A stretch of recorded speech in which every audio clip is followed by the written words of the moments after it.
බුදුරජාණන් වහන්සේ කෙරෙහි ඒ උතුම් වූ ශ්‍රී සද්ධර්මයේ කෙරෙහි මහා සංඝරත්නයේ කෙරෙහි පැහැදීමෙන් යුතු පිරිසක් විදිහට බුදුරජාණන් වහන්සේගේ ශ්‍රාවක සංඝරත්නය සිහිපත් කරගෙන ශාසනය සිහිපත් කරගෙන පුණ්‍ය කටයුත්තක් සිද්ධ කළ මොහොත. ඒ තමයි සංඝ සතු කොට දන්පැන් පූජා කරගෙන තමන්ගේ ජීවිතයට යහපත පිණිස පවතින පින් රැස් කර ගැනීම. එහෙම නේද කලේ? ඔව්. මීට කලින් ස්වාමීන් වහන්සේලා මේ වැඩලා තියෙනවා. ඔව්. ගේ හදලා කොච්චර කාලද?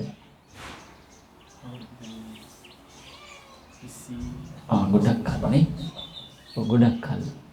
එතකොට සාමාන්‍යයෙන් ගෙවල් හැදුවට පස්සේ ගෙවල් වලට යන්නේ සිල් රකින්න අයත් යනවා, සිල් නොරකින්න අයත් යනවා.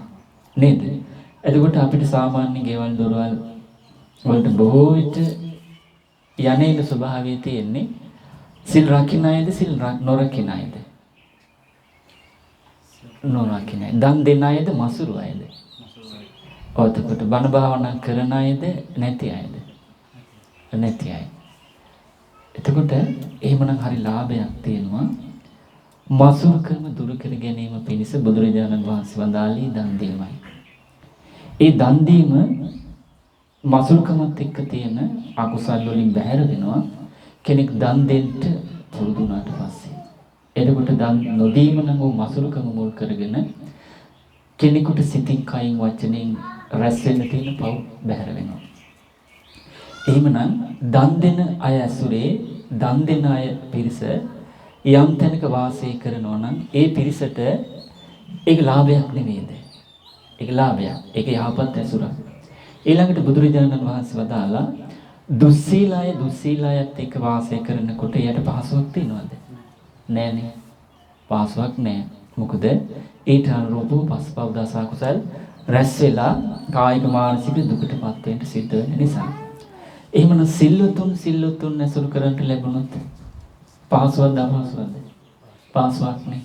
එතකොට එහෙමනම් ඒ පහසුව තියෙද්දි කල්යාණ මිත්‍ර ඇසුරේ අකුසල් ගැන දැනගෙන අකුසලෙන් බැහැර වෙන්න වීර්ය කරන ගිහි පැවිදි උතුමන්ට පමණයි. ඊළඟට සිල් රකින්න දුස්සීලකමේ ආදීනව සීලේ ආනිසංස තේරුම් අරගෙන සිල් රකින්න පිරිසට විතරයි සීලමය වශයෙන් ලාභයක් ඇසුර තුල ලාභයක් තියෙන්නේ. නේද? බණ භාවනා කරන ඇසුරේ තමයි කෙනෙකුට ලාභයක් තියෙන්නේ. එතකොට ඒක ගිහි පැවිදි කාටත් එනම් මසුරුකම දුරු කර ගැනීම පිණිස දන් දෙන අයගේ ඇසුර ලාභයක්. දුස්සීලකමේ බැහැර වෙලා සිල් රකින්න පිරිසගේ ඇසුර ලාභයක්. ඊළඟට නීවරණ යටපත් කරලා බණ භාවනා කරන අයගේ ඇසුර ලාභයක්. ඒ ඇසුර ලාභයක් නම් ඒ අය යම් තැනක වාසය කරනවා නම් ශාසනය වේවා ශාසනයෙන් බැහැ කෙනෙක් පැවිදි ගිහි වේවා පැවිදි වේවා. ඒ කොතනත් ඒ අයගේ ඇසුර ලාභයක් නෙමෙයිද? ලාභයක්. මොකද්ද තියෙන ලාභේ? ඇසුර පහසුයි. පහසුයි කියන්නේ පව් රැස් වෙන්නේ නැහැ, පින් රැස් වෙනවා. ඒක සතුටක් සැපයක්. ඉතින් ඒ නිසා ඔබ දන්නවා දැන් වර්තමානයේ දකින්න ලැබෙන්නේ ගෙවල් වලට මෙතියමතුරු එනවා. එතකොට ඒ පවුලට බාහිරින් තියෙන තාඩන පීඩා බලපෑම් නැති වෙන්නේ නැද්ද? හප්පා. ඔව් සුජිත් පුතා ඇසුරු කරන්නේ අසවලා. නේද? අසවල් අය කවුරුත් බලපෑමෙන් කරන්න දෙන්නේ නෑ. තාත්තා හමුදාවේ ඉඳලා ගියපු කෙනෙක්. ඒක නම් මෙහෙච්චර ලොකු දෙයක් නෙමෙයි. මොකද පවුල් 10ක් ගත්තොත් 20ක් විතර හමුදාවේ ඉන්නවා. නේද? අපිට ආවේනික රස්සාවනේ. නමුත් අපිට වැදගත් වෙන්නේ බුදුරජාණන් වහන්සේගේ ශාසනයේ ශ්‍රාවකයන් විදිහට සිල්වතුන් එනවා යනවා නම් ගිහි පැවිදි. ඒකේ ගෙදර අයටත් ගමටත් නගරෙටත් පළාතටත් රටටත් ලොකු ලාභයක්. මොකද ජීවිතයේ අකුසල් බැහැර වෙලා කුසල් කරගන්න අවස්ථාව ඉඩකඩ වැඩි නිසා. සිහිනුවන උපදවා ගන්න අවස්ථාව වැඩි නිසා. ඉතින් ඒ නිසා බුදුරජාණන් වහන්සේ වදාලා තෙරුවන් සරණ ගිය ශ්‍රාවකේ බුදුරජාණන් වහන්සේ ධර්මයේ සංඝරත්නගේ ශ්‍රාවකේ ගිහි සාමීචි ප්‍රතිපදාව. විදිහට දේශනා කරලා තියෙන්නේ තමන් සරණ ගිය බුදුරජාණන් වහන්සේ ධර්මයේ සංඝරත්නයේ සරණ ගිය ශාසනයේ ගිහි උපාසක උපාසිකාවන්ගේ ගිහි සාමිච්ච ප්‍රතිපදාව විදිහට දේශනා කරලා තියෙන්නේ ආහුනේය පාවුනේය දක්ඛිනේය අංජලි කරණීය කියන ගුණයන්ගෙන් යුතු. ඒ කියන්නේ සුපටිපන්න දුකින් නිදහසින් පිළිපන් ඉලක්කයක් තියෙන උජුපටිපන්න මඟ වඩන සිහිනුවණින් යුතු ඊළඟට අනිත් හැට ධර්මයේ කියා දෙන මෛත්‍රී කරුණා මුදිතා උපේක්ඛා කියන බ්‍රහ්ම විහරණේතු බුදුරජාණන් වහන්සේගේ ශ්‍රාවක සංඝයා ආවුනේයයි දුරිට සිව්පසෙන් උපස්ථාන කරන සුදුසුයි.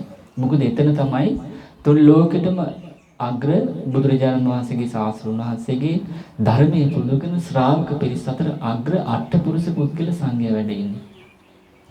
ඒ සංඝයාට දුර හිටියත් ළඟට වැඩියත් පින්සලකලා යමක් දෙන්න වැඩුම් පිදුම් කරන්ට දෙව් මිනිසුන්ට උතුම් වූ පින්කිත වෙනවා. එතකොට ඒක මේ ළඟ ඉන්නවාද දුර ඉන්නවාද කියන කාරණේ අදාළ නැහැ. එහෙනම් බුදුරජාණන් වහන්සේගේ ශ්‍රාවක සංඝයා දුර හිටියත් ළඟට වැඩියත් සිව්පසෙන් උපස්ථාන කරන සුදුසුයි. පින්සලකලා යමක් දෙන්න සුදුසුයි. වන්දනාවට සුදුසුයි. ඒ විදිහට බුදුරජාණන් වහන්සේගේ ශ්‍රාවක සංඝරත්නයට සිව්පසෙන් සුළු දෙයක් දුන්නා. බුදුරජාණන් වහන්සේ වදාළේ ඒ දිනදී මහත්ඵලයි මහානිසංසයි. ඒ කියන්නේ රැස් වෙන පින අසංකේය අපමේය. අසංකේය කියන්නේ සංඛ්‍යාව කියන්නේ බෑ ප්‍රමාණ කරන්න බෑ කියලා කියන්නේ ඒත් එක්ක ලබන සැපේ ප්‍රමාණ කරන්න බෑ. ඒකද බුදුරජාණන් වහන්සේ වදාළේ හරියට එක මේ වගේ දැන් ඔබ අහලා ඇති මහා සාගර ජලය. දැන් මේ ළඟදී හැදුවා යාන්නොයි කියලා මේ පැත්තේ ජලාශයක්. නේද? අපිට ලොකුම ජලාශයේ වතුර ගොඩක් තියෙන යාන්නොයි. හැබැයි යාන්නොයිට වැඩිය ලොකු ජලාශ නැද්ද? තියෙනවනේ. ඊට වැඩිය ලොකු මොකද්ද? මහා සාගරය. නේද? එතකොට බුදුරජාණන් වහන්සේ වදාලා සිල්ලුතුන් උදෙසා දාන පෙන් පූජා කරලා යම් රැස්වෙන පිනක් ඇද්ද ඒක ප්‍රමාණ කරන්න බෑ. හරියට මේ වගේ. මහා සාගරයේ ළඟට එක මිනිස්සෙක් ගිහිල්ලා කල්පනා කරනවා මේ මහා සාගරයේ ජලයේ නැලි කීයක් තියෙනවද? නැලි කියන්නේ මොකක්ද අම්මා? ඉස්සර අර වී නේද? වී මනින්න ගත් එක නේද? නේද? නේද? ඔව් ඒ නැලි කියලා කියන මේ වගේ සාමාන්‍ය ලොකු එකක්. ඒ වගේ නැලියක් අරගෙන ගිහිල්ලා මෙයා කල්පනා කරනවා මේ මහා සාගරයේ ජලයේ නැලි කීයක් තියෙනවද කියලා මැනලා අවසන් කරන්න. බුදුරජාණන් වහන්සේ අදාළනවා පින්වත් මහණනි අර මිනිස්සයාට ඒ අදහස ඉෂ්ට කරගන්න පුළුවන්ද කියලා. මොකද්ද? අර නැලි අරගෙන ගිහිල්ලා මහා සාගරේ ජලය නැලි ගණන් කරලා අවසන් කරන්න පුළුවන්ද කියලා. පුළුවන්ද? ඇයි අප්‍රමාණ ගණනට තමයි ආයිති. ඒ වගේ බුදුරජාණන් වහන්සේ වදාලා බුදුරජාණන් වහන්සේගේ තෙරුවන් සරණගේ ශ්‍රාවකයන්ට බුදුරජාණන් වහන්සේගේ ශ්‍රාවක සංඝරත්නයේ අටපුරුෂ පුද්ගල මාර්ගඵලලාභී මහා සංඝරත්නයේ දුර හිටියත් ළඟට වැඩියත් ඒ කියන්නේ සුපටිපන්න උජුපටිපන්න ඥායපටිපන්න සාමිචිපටිපන්න ගුණයෙන් යුතු සංඝයා දුර හිටියත් ළඟට වැඩියත් පින්සලකලා වන්දනාවට සුදුසු භාවින් යුතු සංඝයාට චීවර පිණ්ඩපාත සේනාසන ගිලන්පස බෙහෙත් පිළිකර මල් සුවඳ ආදී යම් පූජාවක් කරනවා නම් සුළුවට හෝ එයින් රැස් වෙන පින අසංකේයයි ප්‍රමාණ කරන්න. එයින් රැස් වෙන පිනෙන් ලබන සැප අපමේයයි ප්‍රමාණ කරන්න බෑ.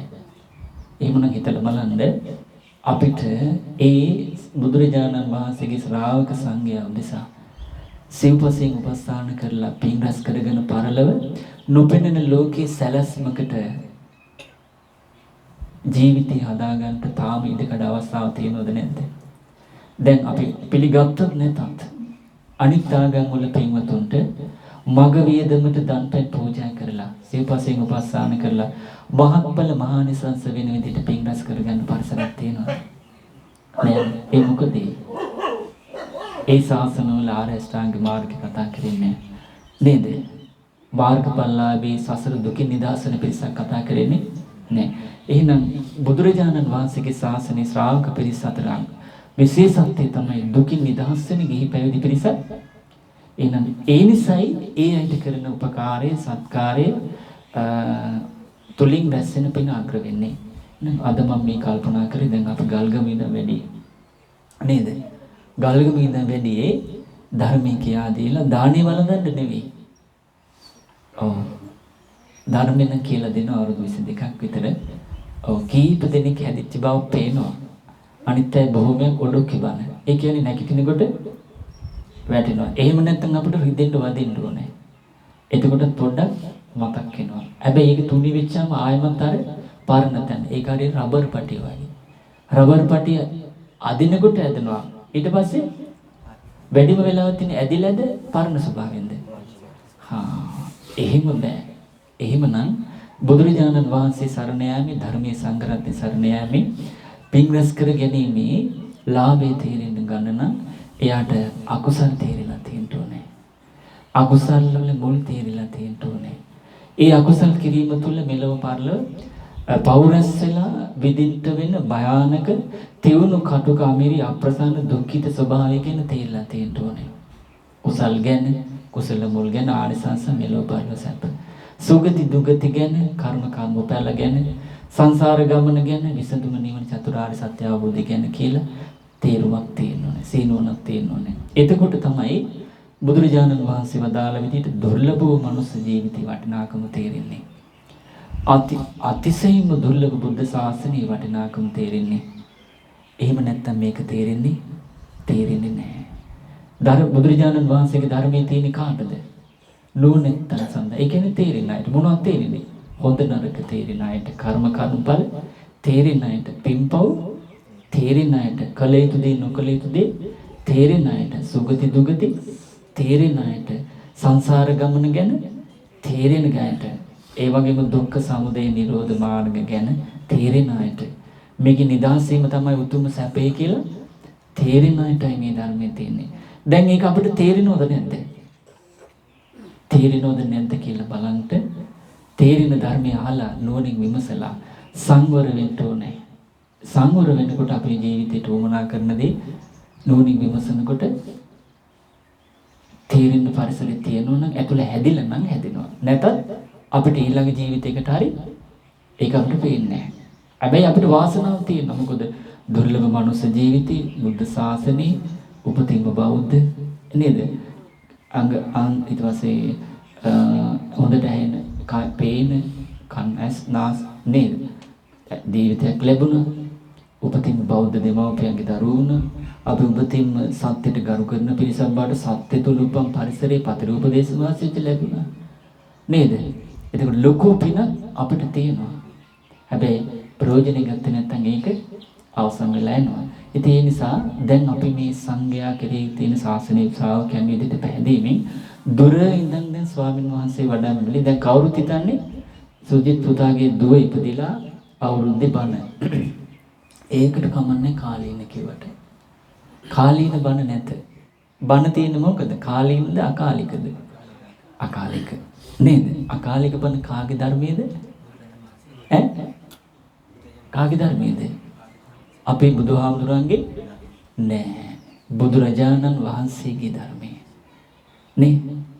තාත්තට තාත්ති කියනවා. අප්පච්චි කියනවා. ඊළඟට මොකද්ද කියන්නේ? තාත්ති කියනවා. ඊළඟට හොඳම මොකද්ද? කිරියම්මට කියනවා. ආච්චි කියනවා. ඊළඟට මොනවද? අත්තම් අත්තම් ඔව්. ඊළඟට තාත්තට තාත්ති ඔව් හොඳම වචනේ මොකද්ද? තාත්තා කියන එකනේ. අම්මට අම්මිද අම්මද? ඒ ඩඩා. ඒ වාසනාව නෑ තාත්තා කියාගන්න. අම්මා කියාගන්න ඔව් වාසනාව නෑ. නේද? කරවිල්ල උයන ක්‍රමයක් තියෙනවා. ගුණ. වර්තමානයේ විකෘති වුණාට ගුණයි කියලා කන්න බෑනේ අම්මියෙන්. නේද? නමුත් හරි කෙනාගේ අතට ගියොත් හරි රසට ගුණයට හානි වෙන්නේ නැතුව ඕන කරන විදිහට ව්‍යංජන හැදිලා ආහාරයෙන් ඇති කරන ගුණය උපන්දලා දෙනවනේ. නේද? ලෙඩෙක් හරි කෙනෙක් ළඟට ගියාට පස්සේ වෛද්‍යවරයාත් දක්ෂ නිසා ඒ රෝගී සුවපත් වෙන්න ඉඩකඩ නැද්ද? නේද? ඉතින් ඒ වගේ බුදුරජාණන් වහන්සේගේ ධර්මයේ තුලින් තාත්තා කියලා කියන්නේ ගෞරවාන්විත නම. ඒක ඒ විදිහටම තියෙන්න ඕනේ. අම්මා, කිරියම්ම කිරියත්තා, නැන්ද මාමා. මේකත් එකයි ලෝකේ දේව ධර්මයේ තියෙන එකෙන් ලැජ්ජ බය තියෙන්නේ. තේමනේ ලැජ්ජ බය තියෙන්නේ මෙතන. දේව ධර්මයේ. එතකොට මේව නැති වෙනවා තාත්තට තාත්තා කිව්ව නැත්තම් ලැජ්ජ බයට තැනක් තියනවද?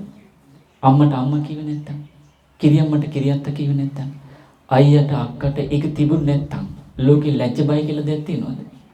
නැති වෙනවා. එතකොට දේව ධර්මය තමයි ලෝකේ බුදුරජාණන් වහන්සේලා පහළ වුණත් නැත ලෝකේ පාලනය කරන ලැජ්ජ බය.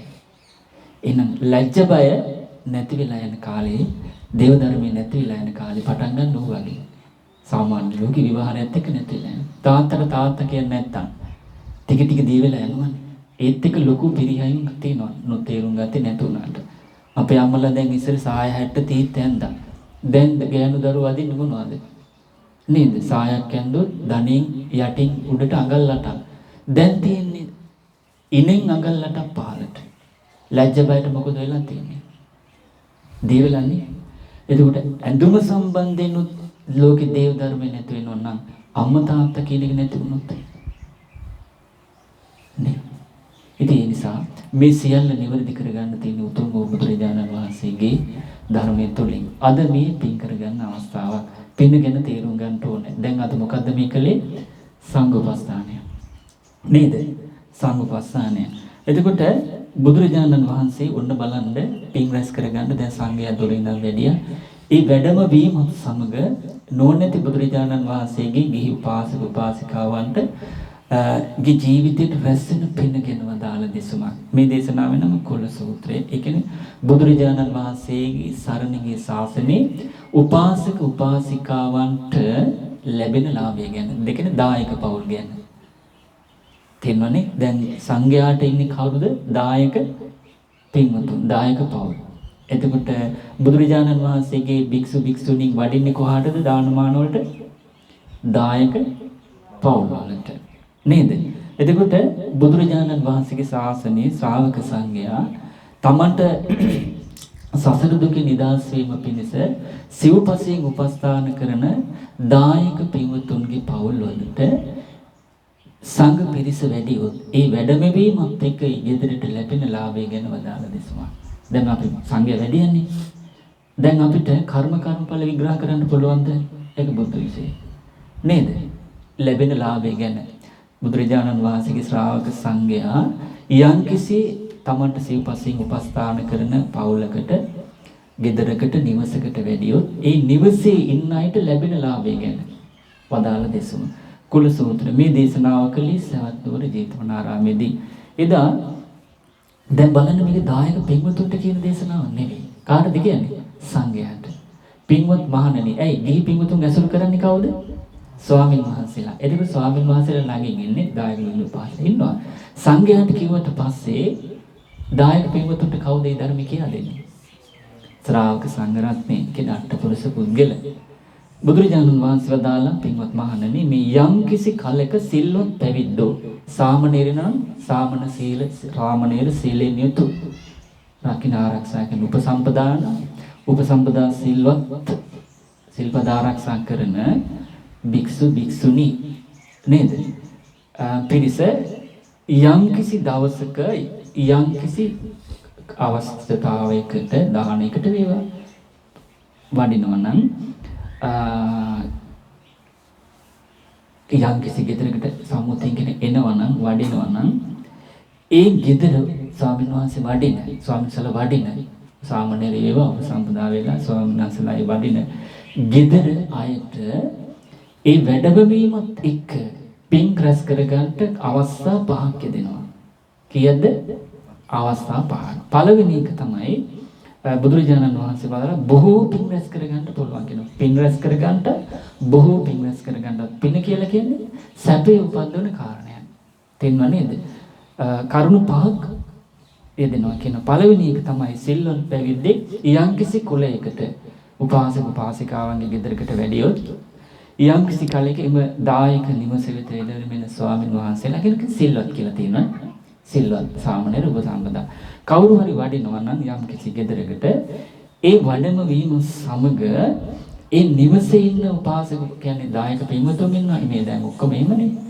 ඉන්න අය අර ස්වාමීන් වහන්සේ දැකලා ස්වාමීන් වහන්සේලා දැකලා සිත පහදවා ගන්නවා නම් ඔන්න පළවෙනි පින් රැස් වෙන ක්‍රමය. පින් රැස් වෙනවා කියන කාර්යයේ නිමිත්ත තමයි දකින්නකොට හිතේ සතුටක් උපදින්න ඕනේ. තේරුණාද?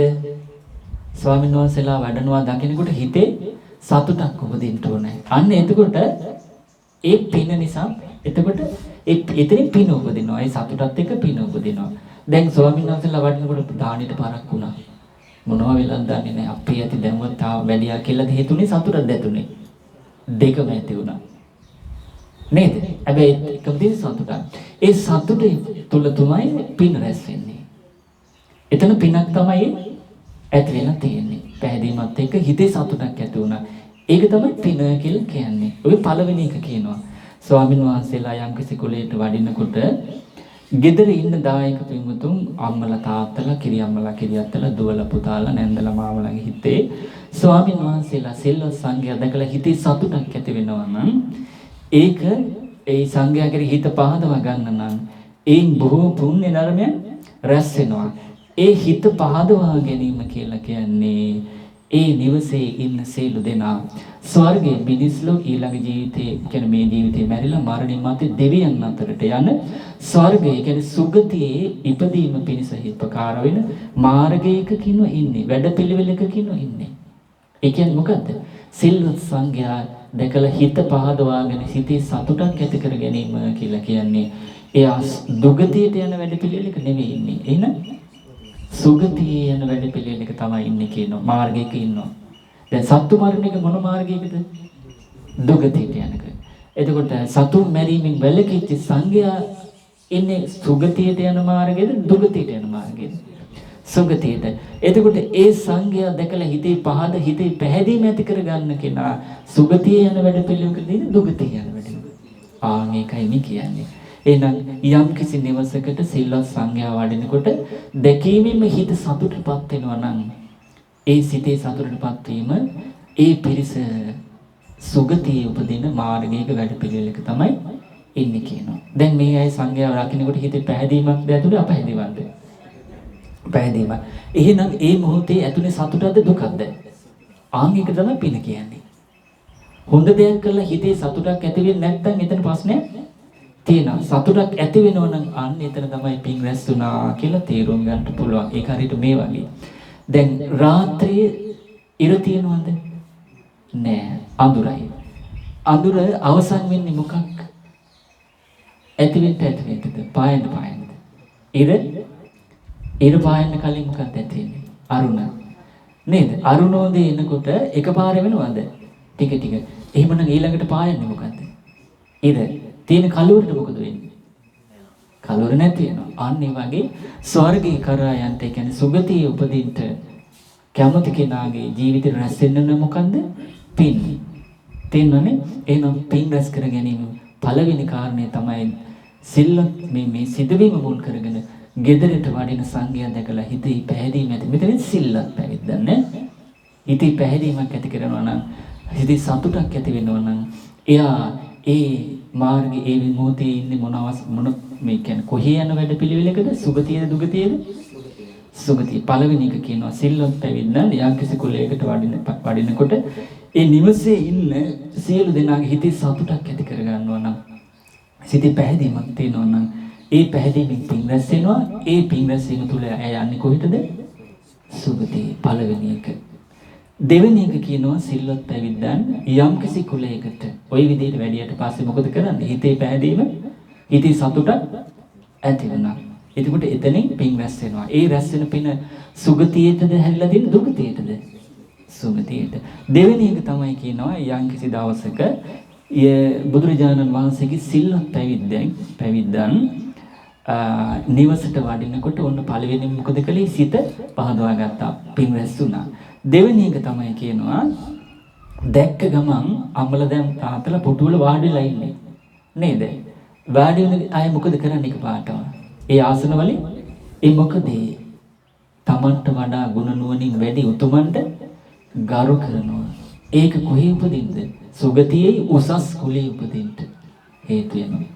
තමන්ට වඩා ගුණ නුවණින් වැඩි වැඩියන්ට වැඳුම් පිදුම් සත්කාර සම්මාන කිරීම තුල පින් රැස් වෙනවා.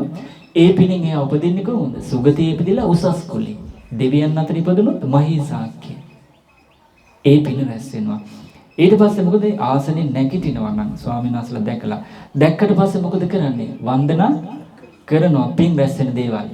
නැගිටීම පින්කම, වන්දනා කිරීම පින්කම. ඊට පස්සේ මොකද කරන්නේ? ආසන පනවනවා. ඒක පින්කම.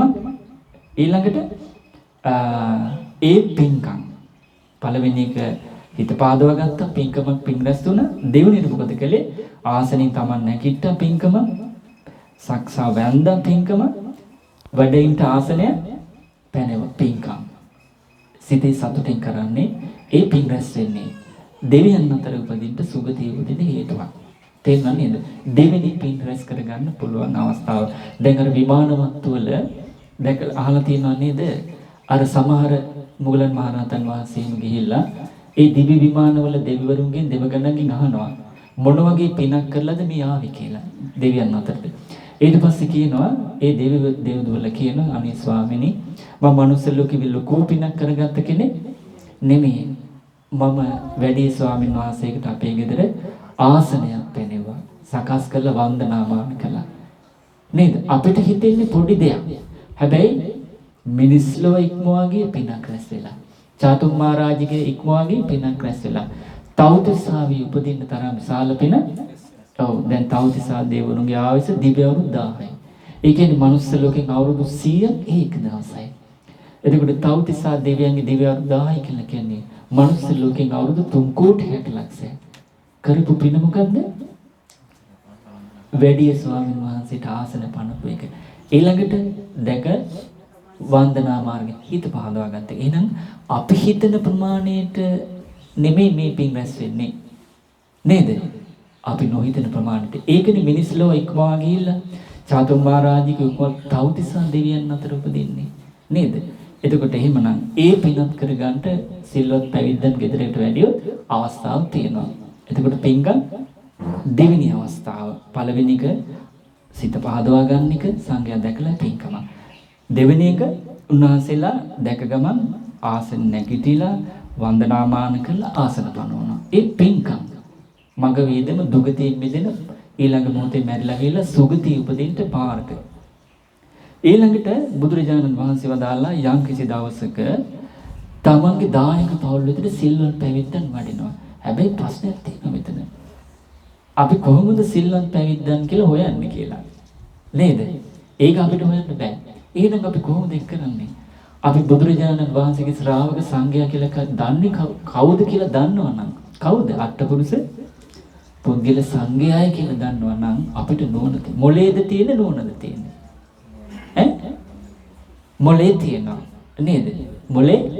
මොලේ හැදෙන්නේ මොකෙන්ද?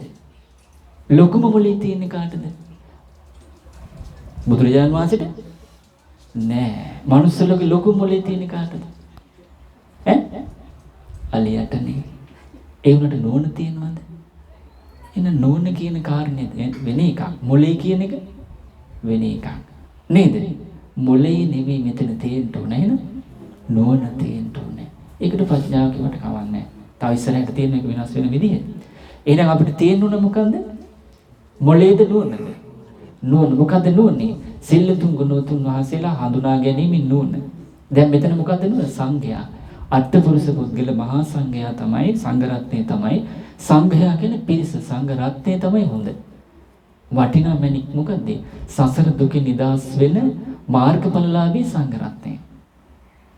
සසරේ රැඳෙන අය නෙමෙයි. එදින තිසරණේට මැණික් කියන්නේ නේද? වටිනා කියන අදහසෙන් තියෙන්නේ.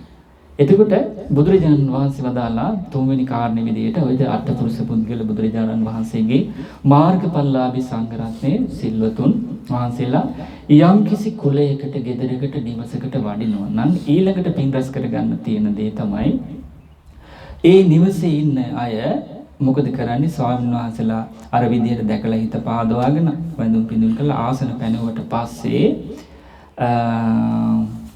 ලෝභකම මසුරුකම බැහැර කරන නම් ඔව් තීරාංගාංගෙනවා හංගපල්ලා එහෙම හිතනවනේ නේද? ඔව් කොටස් මුදල් ඉල්ලන් දෙනවද දන්නේ නැහැ. එතකොට නම් ප්‍රශ්නයක් තියෙනවා. නේද? ලෝභකම මසුරුකම බැහැර කරලා හිතනවා කියලා කියන්නේ මොකද්ද?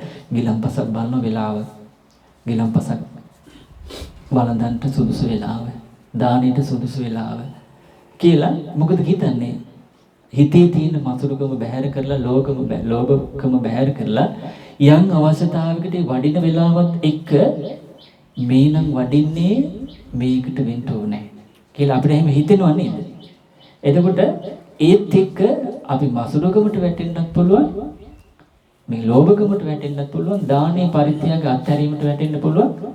ඉඩකඩ නේද දෙපැත්තට තියෙන්නේ. එතකොට මේ සිල්වත් ස්වාමීන් වහන්සේලා දැකලා අපේ හිතට මසුරුකමක් ඉන්නේ නැත්තම්, ලෝභකමක් ඉන්නේ නැත්තම්, අත්හැරීම පරිත්‍යාගයේ ධාන සිතක් නම් ඉස්සරහට එන්නේ. ඒ දෙකට නේද අපි වැටෙන්නේ. දැන් ඒක මේ වගේ. දැන් කවුරු හරි ඉල්ල ගන්න කෙනෙකුට අපිට මොකද හිතෙන්නේ? මේ එන්නේ ඉල්ල ගන්නනේ. ඒක හරිනේ. ඉස්පිරිතාලේ දොස්තර මහත්තයෝ ඉන්නවා. මිනිස්සු එනකොට හිතෙන්නේ මොකක් ගැනද? මේ එන්නේ බෙහෙත් ගන්න. කඩේ මුදලාලි ළඟට මිනිස්සු එන මොකද හිතන්නේ? ඒ වගේ. එහෙනම් සිල්වත් සංඝයා වඩිනකොට ගෙදරට මොකද හිතෙන්නේ? සංඝයාගේ ඇසුර තියෙන්නේ අර කලින් කිව්වා වගේ ගිහි සාමිච ප්‍රතිපදාව විදිහට ශ්‍රාවක පින්වතුන්ට තියෙන උපාසක උපාසිකාවන්ට සිව්පසයෙන් සංඝයාට උපස්ථාන කිරීම. චීවර පිණ්ඩපාත සේනාසන ගිලම්පස බෙහෙත් පිළිකර වලින් සසර දුකින් එතෙර වෙන බුදුරජාණන් වහන්සේගේ ශ්‍රාවක සංඝයාට උපස්ථාන කිරීම තමයි ගිහි ශ්‍රාවක වත කියලා උපාසක උපාසිකාවන්ට තියෙන්නේ. තේරුණානේ? ඒක මසුරුකමත් එක්කද තියෙන්නේ දානියත් එක්කද? දානයත් එක්ක අත්හැරීමත් එක්කනේ. ඔව්. එතකොට ශ්‍රමණ සාමීචි ප්‍රතිපදාව කියලා ශ්‍රමණයන් වහන්සේලාට දේශනා කරලා තියෙන්නේ හිතේ සියලු සත්‍යයන්ගේ සැපේ කැමැති බව නම් මේ සිත වැඩිම, දුක අකමැති බව නම් කරුණාව වැඩිම, සියලු සත්‍යයන්ගේ දියුණුව කැමැති බව නම් මුදිතා වැඩිම කම්මස්සක. කවුරු කරත් එයාලට තේ කරන කියන දේවල්, තමන් කරන දේවල් තමන්ට තේ කියලා කරුණේ සීකරන්නේ. ඒක තමයි ශ්‍රමණ සාමීචි ප්‍රතිපදාව විදිහට බුදුරජාණන් වහන්සේ දේශනා කළේ. එහෙමනම් ගිහි උපාසක උපාසිකාවන්ගේ ගිහි සාමීචි ප්‍රතිපදාව විදිහට බුදුරජාණන් වහන්සේ වදාළේ මොකද්ද? සසර දුකින් එතර වීම පිණිස මගවන්නන සිල්වත් සංඝයාට සිව්පසයෙන් උපස්ථාන කිරීම. එහෙනම් සිල්වත් පැවිද්දෙක් යම් කිසි දවසක උපාසක උපාසිකාවන්ගේ ගෙදරට වඩිනවා නම් ওই අවශ්‍යතාවයට හෝ සිව්පසයේ අවශ්‍යතාවයට හෝ ධර්මයේ කියා දීමටනේ. එතකොට ඒ වඩින අවස්ථාවේ තමයි අර හිත පහදවා ගන්නේ පින්කම. වදින්නේ පින්කම. එතකොට ඊට පස්සේ ආසන පනවන්නේ පින්කම. ඊට පස්සේ දෙන්න දෙයක් තියෙන හොඳයි. දෙන්න ඕන කියලා හිත පහදවා ගන්න එකත් ඒක පින්කම. මාසුරු මල නැතුව. ඊට පස්සේ බුදුරජාණන් වහන්සේ වදාලා ඒ අවස්ථාවේ අර දැක ගමන් උපස්ථානයට පෙළඹෙනවා නම් පරිත්‍යාගයට හිත ඇති වෙනවා නම් අර මසුරුකමට මොකද වෙන්නේ? මසුරුකම නැති වෙනවා. ලෝභකම නැති වෙනවා. ඒක කුසලයක්ද අකුසලයක්ද? කුසලයක්. ඒක පින් රැස් වෙන්නේ. ඒකෙන් රැස් වෙන්නේ පින්. එතකොට බුදුරජාණන් වහන්සේ වදාළා එසමේ එම දායක නිවසේ පවුලේ සියලු දෙනා පින් රැස් වෙන ප්‍රතිපදාවක් ඉන්නේ. ඒ රැස් වෙන පිළින් මොකද කරන්නේ? මතු සසරේ ජීවිතවල එළබෙන දැක මසුරු මල ලෝභකම බැහැර කරද්ද එසමයි එහි දායක නිවස මහේසාක්‍ය බව මහානුභාව සම්පන්න කියන්නේ මහේසාක්‍ය ආනුභාව සම්පන්න බව කියන්නේ මෙලොව මිනිස් ලොව ඉපදුනා නම් යසස් පිරිවර සම්පත් ඇතුව මහානුභාව සම්පන්න උසස් කුලෙ ඉපදිලා ආනුභාව සම්පන්න කෙනෙක් බවට පත් වෙන්න පින ඒ මොහොතේ රැස් වෙනවා කියනවා. තේරුණා නේද? ඒ කියන්නේ දායක පවුල් වෙත සිල්වත් සංඝයා වඩිනකොට ඒ ස්වාමීන් වහන්සේලා දැකලා තමන්ගේ හිතේ ලෝභකම බැහැර කරලා පරිත්‍යාගයට හිත නැමෙනවා නම් සිව්පසයෙන් ඒකෙන් පිනක් රැස් වෙනවා. ඒ රැස් වෙන පිනෙන් මොකද වෙන්නේ? මෙලවත් පරලොවත් සසරෙත් සුගති ඉපදිලා මහානුභාව සම්පන්න මහේසාක්‍ය බවට පත් වෙන්න ඒ රැස් වෙන පින හේතු වෙනවා කියනවා. දැන් මනුස්ස ලෝකේ එහෙමයි නැද්ද? ආනුභාව සම්පන්න ඉන්නවා. බල සම්පන්නනේ. ඊට පස්සේ දෙවියන් අතරේ අල්පේසාක්‍ය මහේසාක්‍ය බව තියෙන එකකින් තමයි. දෙවියන් අතර නේද? ඒකෙන් තියෙන්නේ. බබුන් අතර නැද්ද? ඒකෙන් තියෙන්නේ. ඊළඟට බුදුරජාණන් වහන්සේ වදාලා එහෙනගේ තුන්වෙනි පින්කම. හතරවෙනි පින්කම තමයි දකින්නකොට හිත පහදවා ගත්ත පින්කම. දෙවෙනියට මොකද කළේ? වඳුන් පිඳුන් කළා, ආසන පැනෙව්වා, වඩාගෙන උනේ. ඊට පස්සේ පරිත්‍යාගයට මසුරුකම අත්හැරලා බෑර කරලා පරිත්‍යාගය ගැන හිතනවා. දෙන්න උපකාරයට හිත පෙළනවා. එතකොට මසුරුකම බෑර වෙලා ඒ සිතින් පින් රැස් වෙනවා. ඊට පස්සේ බුදුරජාණන් වහන්සේ වදාලා ඊළඟට මොකද කරන්නේ පිරිස? දෙන්න දෙයක් ගැන හිතුවා. ඔව් මසුරුකමක් තියෙන කෙනා හිතනවද එහෙම? නෑ. දැන් එහෙනම් දෙන්නේ මොනවද කියලා හිතලා ඊළඟට යා මොකද්ද කරන්න ඕනේ? කරන්නේ ස්වාමීනි වෙලාව බලනවා ගිලම්පස වළඳන වෙලාව පරිත්‍යාගය අත්තරින් දන් දෙන වෙලාව දානෙ දෙන වෙලාව නේද? ශ්‍රාවකයන්ගේ ජීවිතයේ ස්වභාවය තමයි ශාසනය කෙරෙහි තියෙන පැහැදීම මුල් කරගෙන තමන්ගේ ශරීරේ පවා දින අවසන් නැද්ද වෙලා නේද? ඇස් දෙන්නේ නැද්ද සංඝයා වෙනුවෙන්? ශරීරේ කොටස් දෙන්නේ නැද්ද? දෙනවන්නේ. ඒ තරම් ශ්‍රාවකයෝ පරිත්‍යාගශීලී අත්හැරීම යුක්තයි. එහෙම තියෙනව නේද? සුප්පාවාසාද? ඔව්නේ. අර සුප්පාවාසා. ඒක තැනක තියෙනවා. එතුමිය තමයි මේ ගෞතම බුදුරජාණන් වහන්සේගේ ගිලන් භික්ෂූන්ට උපස්ථාන කරන අතර අගතනතුරු. දවසක් සවැත්නුවර ජේතවනාරාමේ කුටි ගානේ යනවා අර ගිලන් ස්වාමීන් වහන්සේලා කවුද එන්නේ කියලා උපස්ථානෙට ඖෂධ මොනවද ඕනේ කියලා. එතකොට ස්වාමීන් වහන්සේ නමක් හිටියා කුටියක ලෙඩ වෙලා. කතාබස් කළා ස්වාමීනි මොනවද බෙහෙත් වලට ඕනේ කියලා ඇහුවා. බෙහෙතක් බලනවා මොනවද ඕනේ කියලා. අඩවක් තියෙන.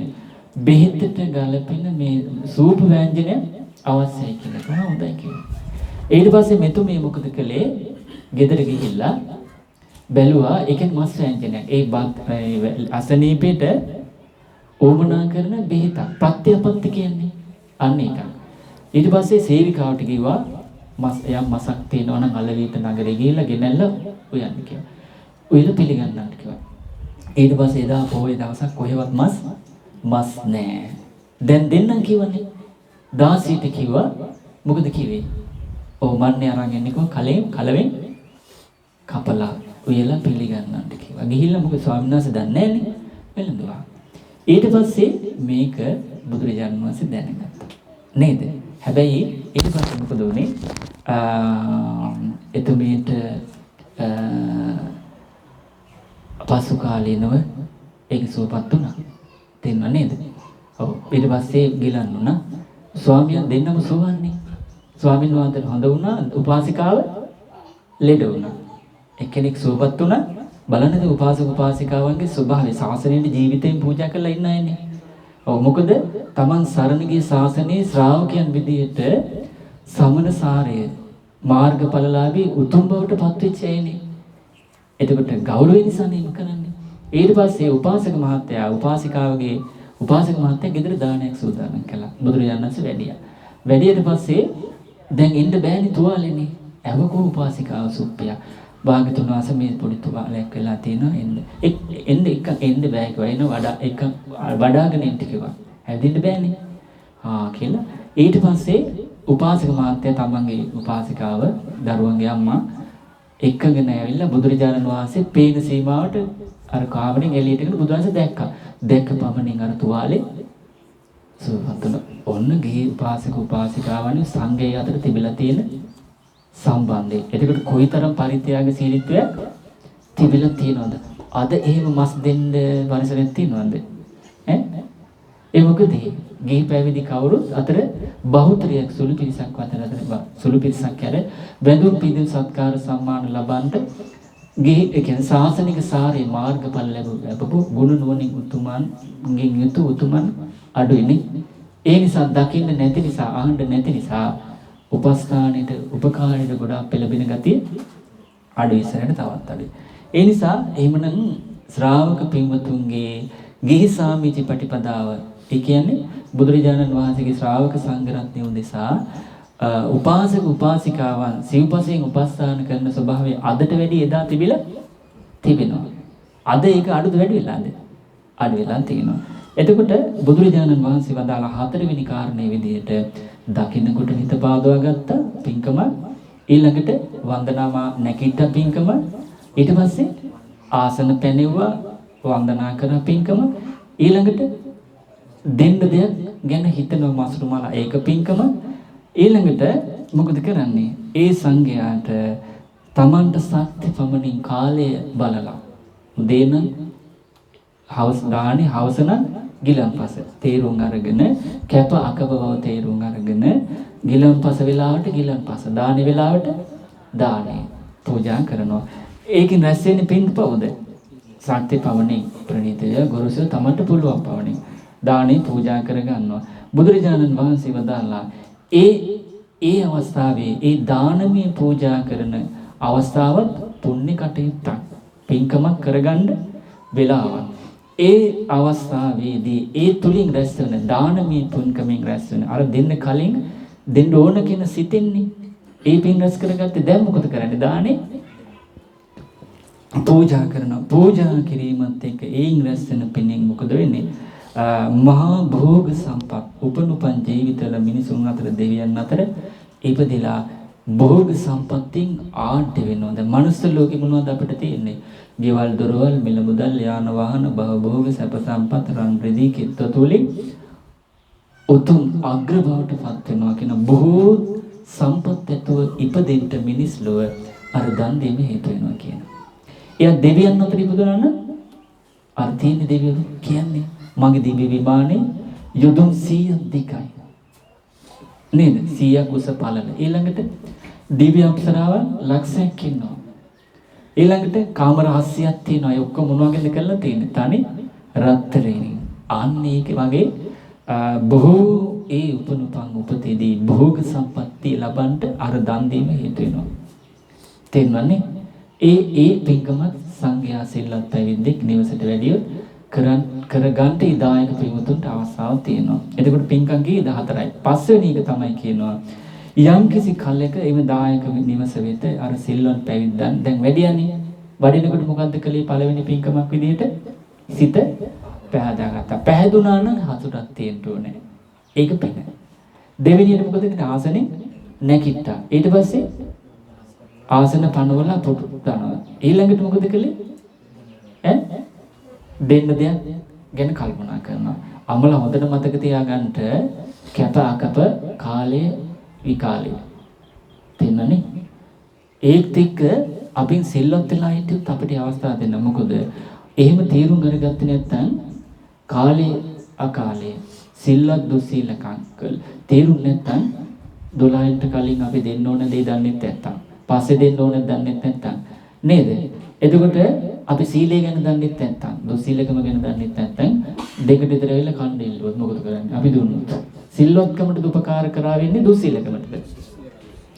එතකොට අපි උපකාර කරන්න ඕන මොකේදද? සිල් රකින්නද සිල් කැඩෙන්නද? සිල් රකින්න උපකාර කරන අයට ඒ රැස්වෙන පිනෙන් ඒකේ විපාකය තමයි සිල් පද පහසුවෙන් රැකින්න පරිසරය හැදෙනවා. ඒකයි ඒ විපාකේ. දන් දුන්නොත් භෝග සම්පත්තිය හම්බෙනවා.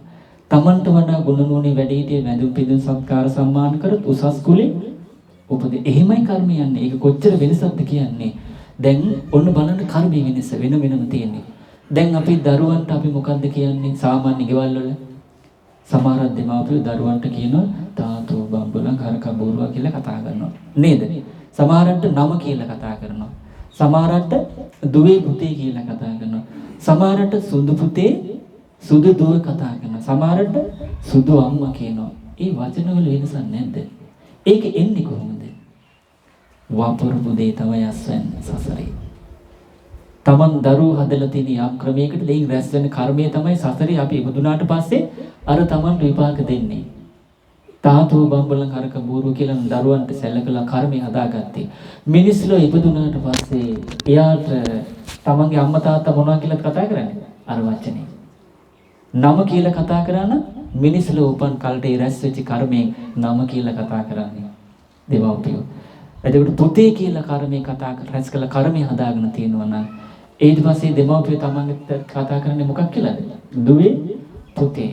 සුදු දුව සුදු අම්මා සුදු පුතා කියලා කතා කරලා දරුවෝ හදලා කර්මය හැදලා තියෙනවා නම් මිනිස් ලෝක කවදා හරි ආවට පස්සේ තමන්ට අම්මා තාත්තලා කතා කරන්නේ කොහොමද?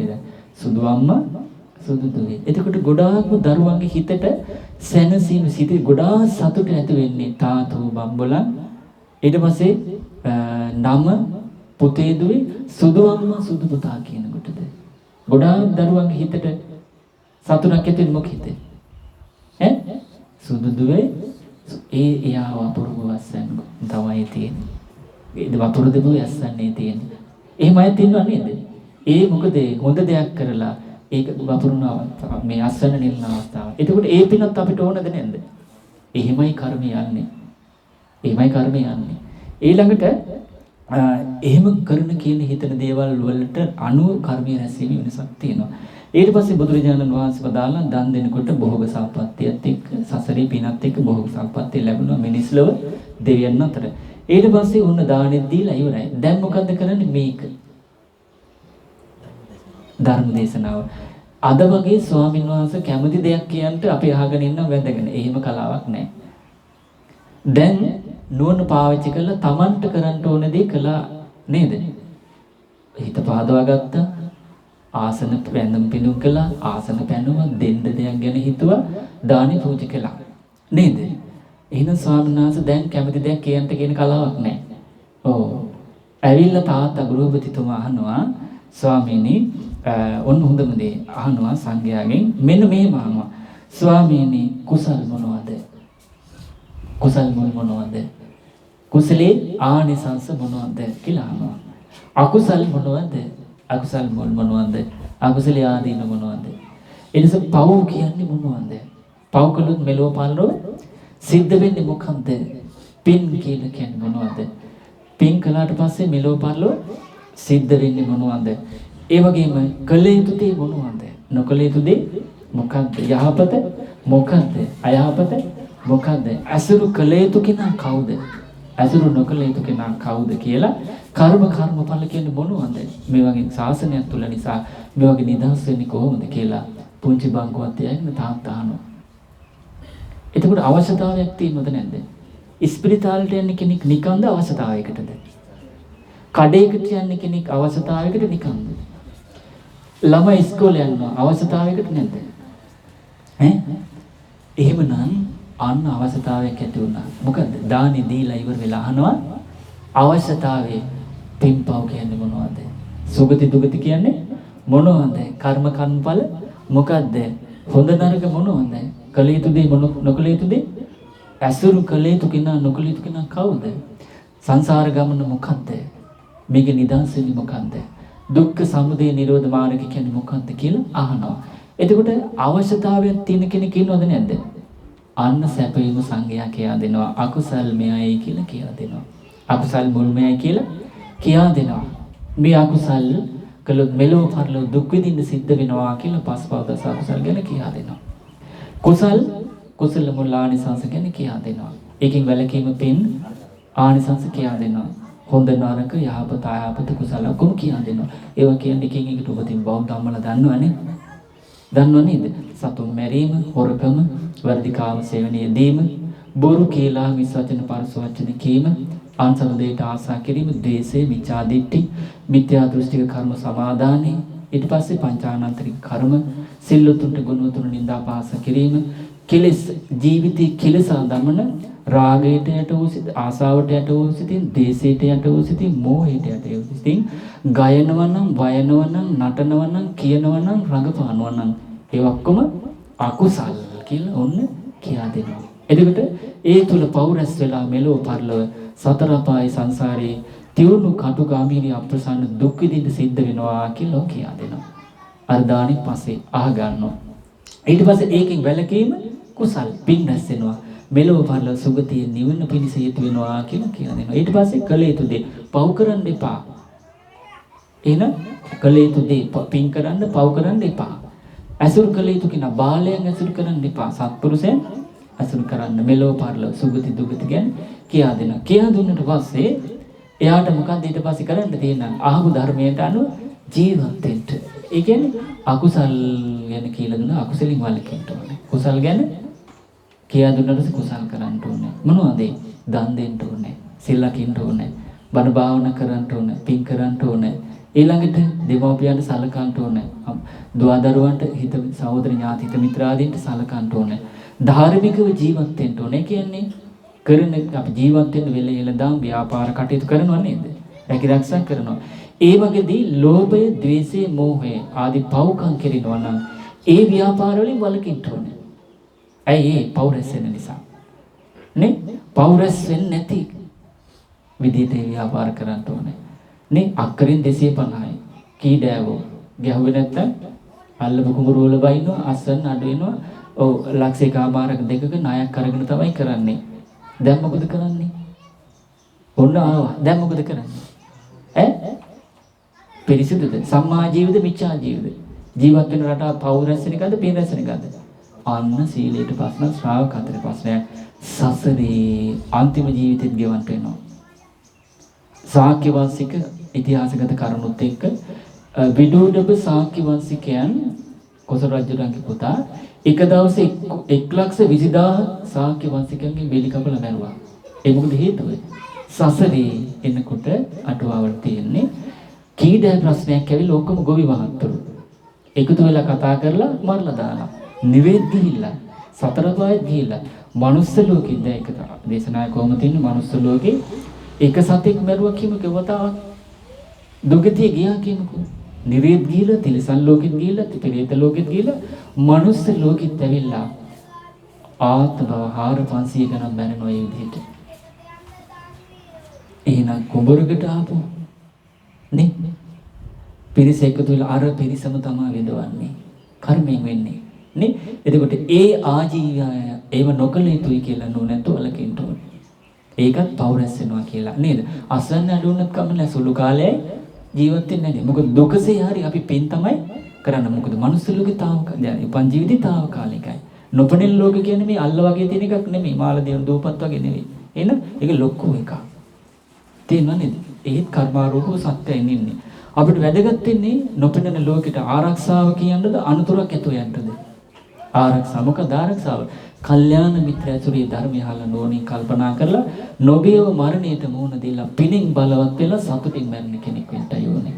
අපේ මුල් පරපුර රහතන් වහන්සේලා නේද? එතකොට අද වෙනකොට අම්මලා කල්පනා කරලා බලන්න අපේ පරම්පරා 7ක් මැරිලා පාපසට කවුරු සුගතිය ගියාද? වැරදුනානේ. ඒ මොකද? මනුස්ස ජීවිතය ලැබුණා, බුද්ධ ශාසනය මුණ ගැහුණා, කල්යාණ මිත්‍ර ඇසුර ඒ කාලෙ ඉච්චර තිබ්බද කියලා හිතන්න අමාරුයි. නේ වර්තමාන පරම්පරා 7ක් විතර ඇහුන්නේ නැහනේ. මුල් යුගයේ තිබුණා. හැබැයි දැන් අවස්ථාවක් තියෙනවා. මොකද ඒ අයට වඩා අපිට ධර්මය ඇහෙන නිසා. නේද? ඒ අයට කරන්න දෙයක් නැහැ. අපිට තුනුත් පස්සේ තියෙන්නේ. දැන් අද උදේ වෙනකොට මැරුණා නම් අපි කොහේ යයිද? අපි නෙමෙයි. නේද? පැවිද්දන්ට සිවණක් පිළිසට අනුතරක් තියෙන්න බෑනේ. නේද? ඇයි සිවණක් පිළිස ශ්‍රාවක දුක තියනවද? නේ? යන්න පුළුවන්ද ඒව? නෑ නේ. එහෙම වෙන්න බෑනේ. ඊ හවස වෙනකොට අපි මැරුණා නම් මොකක් වේද? තාත්තා. සුගතියයිද දුගතියයිද? ඈ? හිතෙන් දැම්මට වැඩක් නැහැ. අසරණ වෙනවද නැද්ද? ඈ? ඇස් නොපෙනෙන කෙනෙකුගෙන් පෙනෙන කෙනෙක්ට තියෙන දෙයක් අහනවා. ආස නිල් වෙලා. ඇස් පෙන්නේ නැහැ. මෙයාට මොකද හිතෙන්නේ? නිමිත්තක් ගන්න පුළුවන්ද? ಜಾති අන්ද කෙනෙක් ඉන්නවා. අහසගෙන ඉර හඳගෙන අහනවා. එතකොට එයාට නිමිත්තක් ගැන ඒ ගැන කියන්න පුළුවන්ද යම? ඒ මොකද? ඉපතින්ම දැකලා නැහැ. ඊ ආවසෙකට මරුණා කොහේද? උත්තර නැති ප්‍රශ්න තියෙනවද? එතන අසරණ වෙනවනේ. ඈ? තාම හුස්ම ගිහිල්ලා නැහැ. මනුස්ස ලෝකේ ඉන්නේ. හුස්ම යන්න පුළුවන්. අන්තිම මොහොතේ ඕක වුණොත් ඔය අසරණම ගාව දැන් හිතේ සතුටක්ද තියෙන්නේ එතකොට දුකක්ද? මානසික දුම්නස නිරේගාමී අකුසලයක්.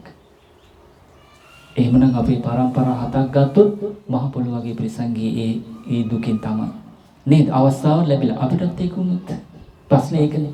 ඒකෙන් මිදෙන්නයි අපිට මේ අවස්ථාව දෙන ඉතාමත් දුකසේ දුර්ලභ බුද්ධ ශාසනය මනුස්ස ජීවිත ලැබුණේ.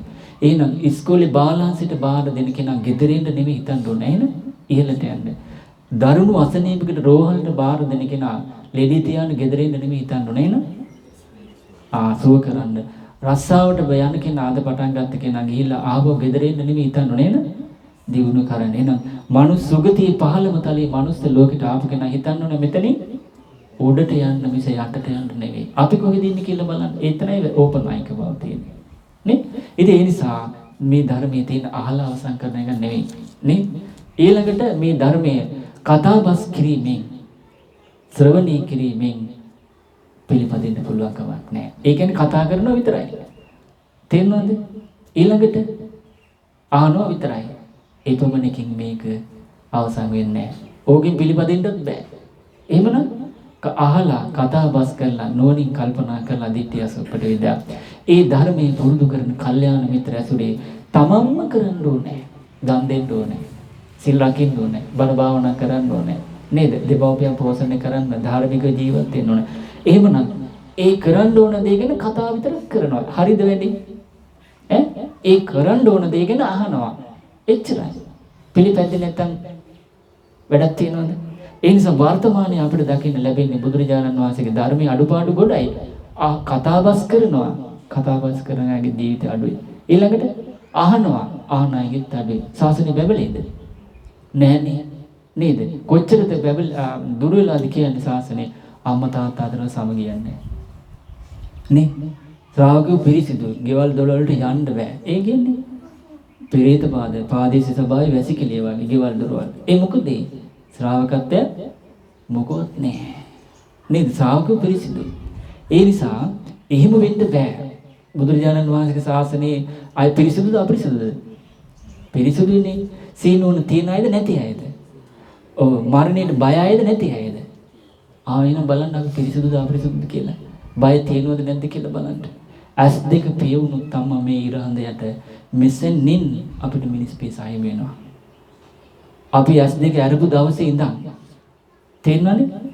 අපි බලපු දේවල් අපිට මතක නැහැ. හැබැයි ඒ බලපු දේවල් මුල් කරගෙන කියලා කරලා හිතපු රටාවේ හැදිච්ච කර්මයේ තියෙනවා මතක නැතු වුණාට. මේ මරණාසන්න මොහොතේ විපාකෙ දෙන්නේ ඒකයි. කන් දෙක තියෙනවා. ඇහිච්ච දේවල් කියපු දේවල් එහෙමයි. නාසය, දිවකය, මනස අපිට අමතක වුණාට කර්මයේ තියෙනවා. තේන්නනේ? ඒ නිසා මේක සංසාර ගමනක්. පරලෝ මග වේදවට කල්යාණ මිත්‍ර ඇසුරේ ධර්මය අහලා නුවණින් කල්පනා කරලා හොඳට පින් රැස් කරගන්නට. තේරුණානේ? ශ්‍රාවකයන් විදිහට උතුම් වූ බුදුරජාණන් වහන්සේ ගුණ වශයෙන් හඳුනාගෙන හිතේ පැහැදීම ඇති කරගන්නට. උතුම් වූ දුකින් නිදහස් කරන ශ්‍රී සද්ධර්මයේ ගැන හිතේ පැහැදීම ඇති කරගන්නට. ඊළඟට තුන් ලෝකෙටම ශ්‍රාවක පිරිස අතර අටපුරුෂ පුද්ගල සසරින් එතරට වැඩි මහා සංඝරත්නය ගැන හිතේ පැහැදීම ඇති කරගන්නට. ජීවිතේ ප්‍රධාන අරමුණක් විදිහට පන්සිල් ආරක්ෂා කරගන්නට පුළුවන් හැම වෙලාවකම අටසිල් ආරක්ෂා කරගන්නට. ඊළඟට දානේ පූජා කරන්න සිල්වත් තිරිසංගත සත්‍යයේ පටන් දහම් දැනුම ඇති කරගන්නට නුවණින් යුක්තව අකුසල් හඳුනාගෙන අකුසල් මුල් හඳුනාගෙන අකුසලින් වළකින්න. කුසල් හඳුනාගෙන කුසල මුල් හඳුනාගෙන ආනිසංස කල්පනා කරලා කුසල් කරන්ට පින් පව් ඊළඟට හොඳ නරක යහපත අයහපත කළ යුතු දේ නොකළ යුතු දේ අසුරු කළ යුතු කෙනා නොකළ යුතු කෙනා හඳුනාගෙන යහපත පිණිස පවතින දේ කරන්ට. සුගති දුගති තේරුම් අරගෙන ජීවත් වෙන්න. ඊළඟට සංසාර ගමන ගැන කර්මඵල ගැන මේකේ නිදාසීම ගැන තේරුම් අරගෙන නුවණින් යුක්තව අකුසල් බැහැර කළ කුසල් වඩලා හිත පිරිසිදු කරගන්න කෙනෙක් බවට පත් වෙන්න. ඉතින් ඒ නිසා අද මේ පින්වත් හැම දිනාටම අද දවසේ සතුටටපත් වෙන්න බුදුරජාණන් වහන්සේ වදාළ විදිහට සිල්වත් පැවිද්දෙක් යම් කුලයකට යම් නිවසකට වැඩියොත් ඒ පින් රැස් කරගන්න ආකාර කරුණු පහම සිද්ධ කරගත්තා. ඒ තමයි ඒ එළඹෙන සිල්වත් ස්වාමින් වහන්සේලා දැකලා හිතේ සතුටක් ඇති කරගත්තා නම් ඒ පින්කම රැස් වුණා. ඊළඟට නැගිටලා ආසන වලින් වැඳුම් පිදුම් කළා නම් ආසන පැන්වන ඒ පිනත් රැස් කරගත්තා. ඊළඟට දානේ පූජා කරගන්න ඕන කියලා මසරුකම් බැහැර කරලා හිතේ දන් දීම දෙන්න ඕන කියලා හිතේ ඇති කරගත්තා නම් ඒ පිනත් රැස් කරගත්තා. ඊළඟට දානේ පූජා කරගත්තා. ඊළඟට මසුරුකම ගැන දානේ ගැන දුස්සීලකම ගැන සිල්වත්කම ගැන මේ වගේ ඉන්න දැන් හොඳ නරක ගැන තේරුම් ගන්නනේ. ඒ නිසා බුදුරජාණන් වහන්සේ වදාලා මේ කරුණ ටික පුරුදු කරගන්න. අන්න එතකොට තමන්ගේ මෙලොවට බයක් වෙන්න දෙයක් නැහැ. පරලොවට බය වෙන්න දෙයක්වත් නැහැ. ඒකාන්තේ සුගති කරා යන්න අවස්ථාවක් තියෙනවා. ඒ නිසා හැමදෙනාම අද දවසේ සතුටටපත් වෙන්න උතුම් වූ බුදුරජාණන් වහන්සේ ධර්මයේ සංග්‍රහයේ පිරිසන්නගේ පිරිසක් විදියට සිල්වත් පිරිසක් බවට පත් වෙලා මේ විදියට දානමය වශයෙන් සීලමය වශයෙන් භාවනා වශයෙන් සීල සමාධි ප්‍රඥා වශයෙන් අද දවසේ බොහෝ කාලයක් යාපත පිණිස පවතින සැපේ පිණිස පවතින උදාාරතර පුණ්‍ය ධර්මයන් රාශියක් තම තමන්ගේ සිසතන් වල තැන්පත් වුණා කියලා සාකච්ඡා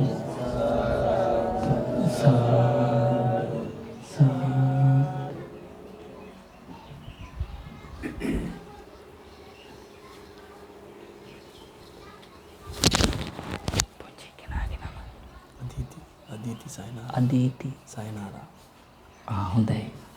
අද දවසේ මේ විදිහට දාන සීල භාවනා සීල සමාධි ප්‍රඥා වශයෙන් දන් දීමෙන් මේ විදිහට සිල්වත් පිරිසක් බවට පත් වීමෙන් ධර්ම ශ්‍රවණය මුල් කරගෙන සිත කය වචනේ මුල් කරලා රැස් කරගත සෑම පිනක්ම අපි සීල පින් කැමති දෙවියෝ දෙන්න මේ පින් අනුමෝදන් වෙත්වා. අනුමෝදන් වීමෙන් පිනින් සතුටු වෙන සීල දෙව් බඹුන්ට සතුටින් සතුටටපත් වෙත්වා. ඒ හැම දිනාම පිනින් සතුටු වෙන සීල දෙව් බඹුන් මේ හැම දිනාටම කල්යාණ මිත්‍රයන් ළඟට ඇවිල්ලා ධර්මය අහලා නුවණින් කල්පනා කරලා ශ්‍රද්ධාව සිල්වත් බව දහම් දැනුම දන් දීම ප්‍රඥාව දියුණු කරන උදව් උපකාර කරත්වා.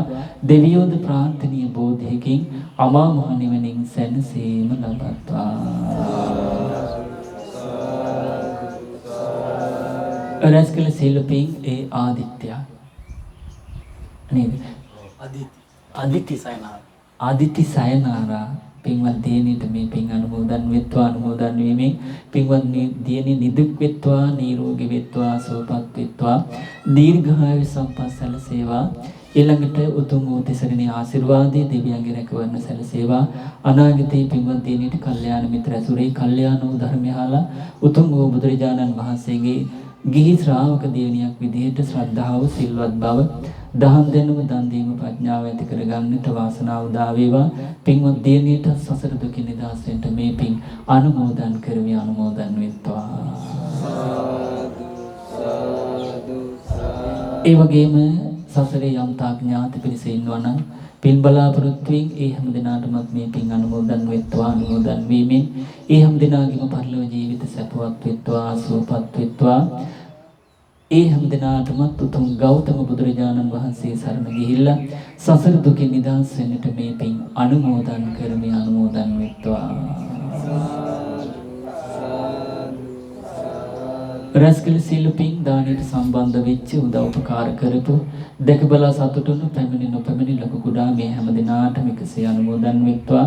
අනුමෝදන් වීමෙන් මේ හැම දිනාම නිදුක් වෙත්වා නිරෝගී වෙත්වා සුවපත් වෙත්වා සුවපත් වෙත්වා. දීර්ඝායු සම්පත් සැලසේවා. කරන කියන ධර්මික කටයුතු සාර්ථක වේවා.